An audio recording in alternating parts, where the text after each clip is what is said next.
অমৃত কথায় ঠাকুর রামকৃষ্ণের একটি কথা বলবো। রামকৃষ্ণ বসে আছেন ঘরে এবং তার ভক্ত এসে বসেছেন। ভক্ত বলছেন, ঠাকুর, ছুচিবায়ু কি? আর ছুচিবায়ু হলে কি ভগবানকে লাভ করা যায় বা ভগবানের দর্শন পাওয়া যায়? তখন ঠাকুর বলছেন যে ছুচিবায়ু করলে ঈশ্বরের দর্শন কেন, লাভ কেন, কোনো কিছুই পাওয়া যায় না।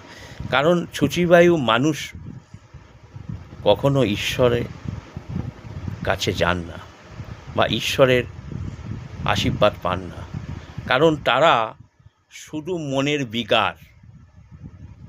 ছুচিবায়ু হচ্ছে মনের বিকার। ছোঁয়াছাঁত করলে কোনো দিন মায়ের কৃপা পাওয়া যায় না। ঠাকুর এই কথাটা তার ভক্তকে বললেন। বেশি করে শুনুন, চ্যানেলটাকে সাবস্ক্রাইব করে দিন। প্রণাম ঠাকুর।